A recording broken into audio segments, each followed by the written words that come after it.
Adilson Silvestre. Bom dia, Silvestre. Seja bem-vindo ao Programa Livre dessa segunda-feira, última semana de campanha, nego. Como é que está a situação aqui em Goiás e Brasília? O que você tem a dizer? Bom dia. Olá, Santana. Olá, ouvintes. Bom dia. Iniciando mais uma jornada na semana do programa livre da Rádio Jornal Metropolitano de Valparaíso. Bom, vamos começar aí pela corrida ao Senado, porque governo praticamente, no governo estou referindo a Goiás, depois vou falar sobre o Distrito Federal, mas em Goiás está praticamente definido.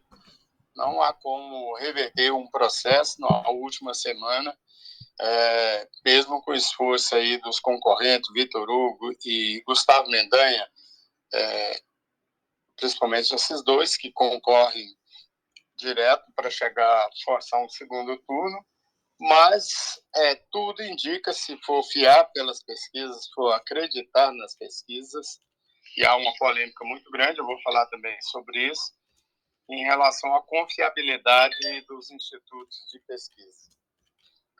Bom, Ronaldo Caiado favorito, as pesquisas internas do governo mostram, todas elas mostram um resultado favorável a ele no primeiro turno, mas isso pode ser que na última hora, e essa eleição será definida nessa semana, tanto para presidente da República quanto para o Senado, a definição essa semana aí, os concorrentes têm tudo para poder tirar a diferença. Só que uns têm diferenças maiores do que outros.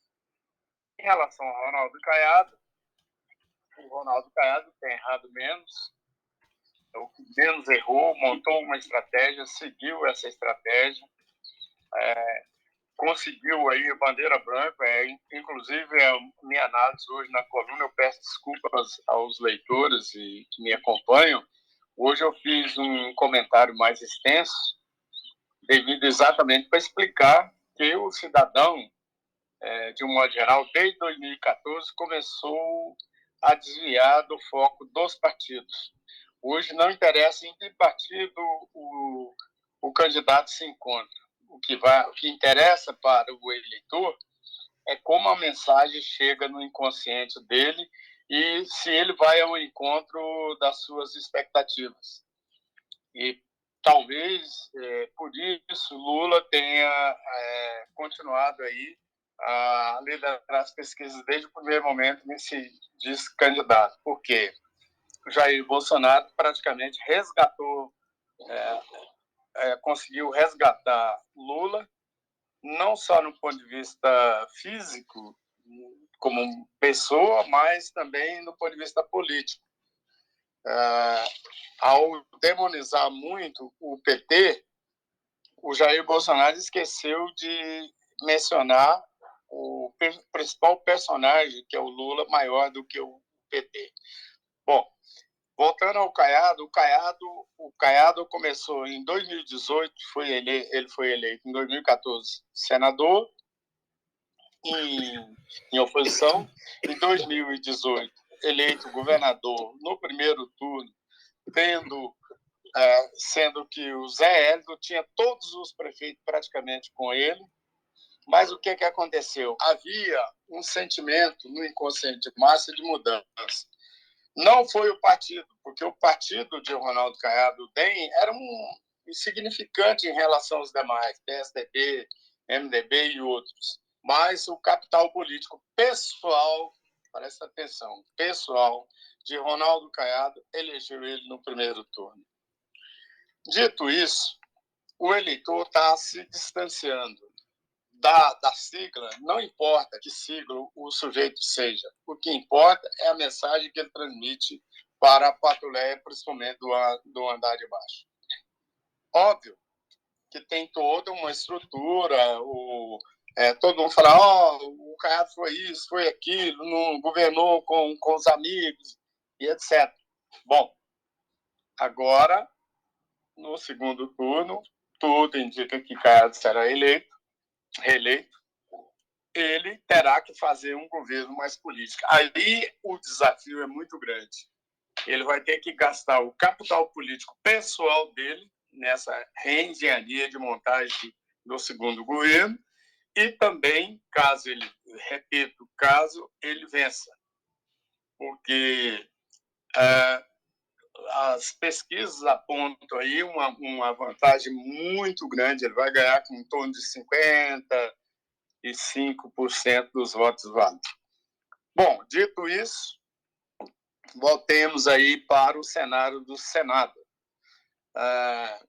Os senadores candidatos ao Senado que estão disputando com a liderança de Marconi Perillo dizem que tem 42%, 40% do eleitorado que não decidiu quem será senador. E que eles podem derrotar Marconi, que o Marconi pode chegar no terceiro ou quarto lugar. Eu tenho minhas dúvidas. Por quê? Primeiro, o inconsciente de massa lá atrás, em 2018, queria Marconi senador. Haja vista que quando ele foi pré-candidato ao governo, para disputar com o Ronaldo Caiado, a rejeição dele estava alta. Ele passou a ser candidato ao Senado, a rejeição caiu. Hoje, a rejeição de Marconi está no máximo 15%. E, na época, ele estava com quase 60%. Para você ver como é que funciona o inconsciente do cidadão, principalmente comum. Então, eu acho muito difícil eles tirarem essa vantagem do Marconi. Mas vá lá, digamos que o delegado Valdir, na última hora, o governo junta todo mundo aí, que duvida, o Caiado disse que Deus me livre, que ele não vai se meter nessa encrenca, nessa cumbuca de jeito nenhum, está dos melhores do mundo. Ao sinalizar a bandeira branca lá atrás, junto com Marconi, o Caiado cresceu 10%. Por quê? Porque aquele eleitor do Marconi, do PSDB, passou a apoiar Ronaldo Caiado. Por quê? Porque lá atrás, quando o Marconi propôs uma aliança para o Gustavo Mendanha, ele foi vetado. Ele foi vetado pelo grupo do Mendanha, dizendo que o Marconi era tóxico, que ia contaminar e etc. Então, esnobaram ele. O que aconteceu? Parte do tucanato migrou para Ronaldo Caiado. E parte do grupo do Mendanha, que estava apoiando o Senado, veio para Marconi. Veja bem, por isso que o João Campos não cresceu. Ou seja, o Gustavo Mendanha ganhou tempo de TV, mas não ganhou voto. É um paradoxo terrível. Enfim, esse é o cenário que está posto em Goiás. Acredito que essa semana aí a fatura praticamente está liquidada. Marconi senador, Ronaldo Caiado reeleito governador. Essa é minha avaliação. Ô, Silvestre, apareceu aqui também circulou uma pesquisa que o Baldi tinha crescido pra caramba, que no entorno e o voto do entorno elegeria o Baldi. Tem fundamento isso? Não, nenhum, zero. Zero pelo seguinte, para eleger o Alexandre Baldi, segundo as pesquisas, ele está em torno de 4% a 5%. O entorno, que eu digo, as 9 cidades que compõem a região metropolitana de Brasília, do Distrito Federal, tem em torno de 850 mil eleitores. A abstenção gira em torno de 20%. Aí cai um pouco. Todo mundo teria que votar nele para ele ser eleito. Porque o Marconi hoje, pelas pesquisas, ele está com quase 1 milhão de votos. Nossa. Então, é muita coisa, amigo. Não dá, isso aí é bobagem, isso é narrativa. Não tem a menor chance. O entorno, para começar, o entorno, cada cidade aí é uma história. Cada cidade tem um interesse. É muito difícil ter um candidato orgânico. É muito difícil. Se fosse um candidato, digamos, mais bairrista, mas o Alexandre Baldi chegou no entorno esses dias, embora ele tenha tido uma grande colaboração, ele contribuiu muito para o desenvolvimento da infraestrutura. Quando ele foi deputado federal, ministro da infraestrutura e cidades, ele ajudou muito. Mas isso não é o suficiente. Ele ajudou especificamente um lugar ali, ajudou, por exemplo, no Corumbá, abastecimento de água para Brasília, parte de Santa Maria, ajudou ali o Novo Gama com aquele buracão, mas e o mais? E o restante? Cristalina, Cidade Ocidental, Valparaíso, vai por aí fora. Entendeu? Então, acho muito difícil, muito difícil. Repito, ter lideranças não significa que você tem voto.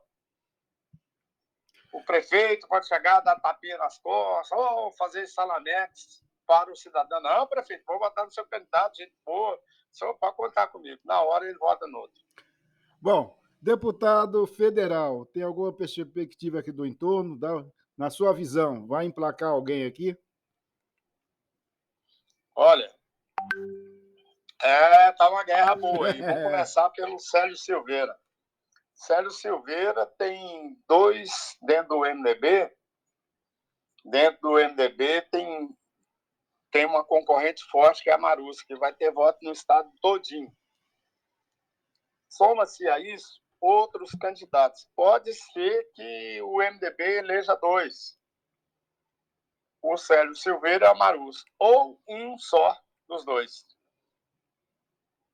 Aí vai depender da sobra de votos. Mas seguramente o MDB deve fazer 2.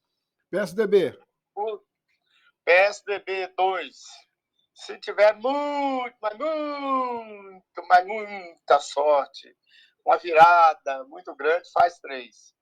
A disputa é entre Leda, o Matheus Ribeiro, o jornalista, Matheus, Leda Borges e Dr. Hélio. Esses 3, um deles vai espirrar.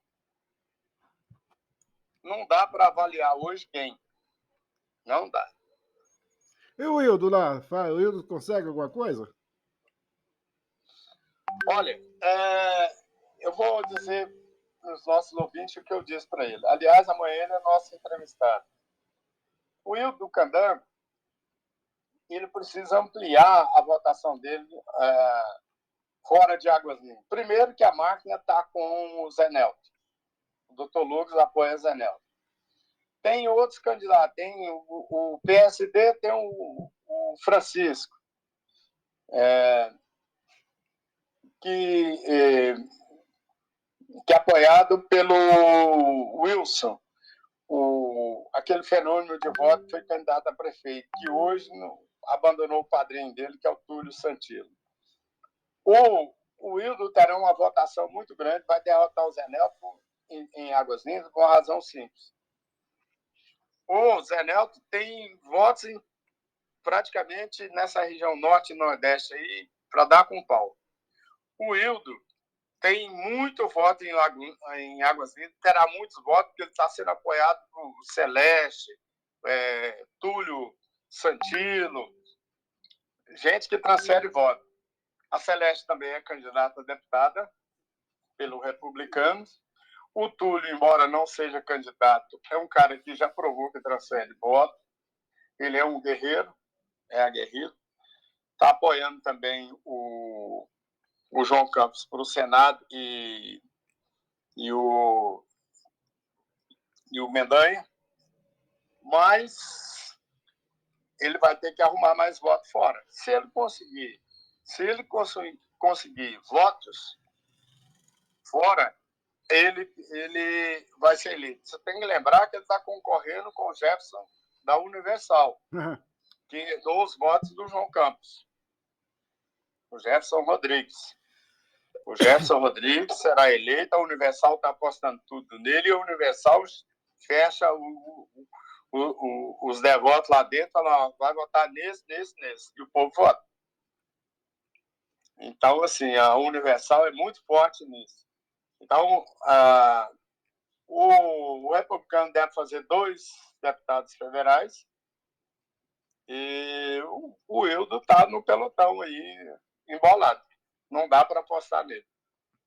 Bom, dá para ter alguma previsão aqui dessas 4 cidades ou 5 cidades? Sai algum estadual? Já dá como cravar, ou pelo menos a possibilidade de cravar algum estadual?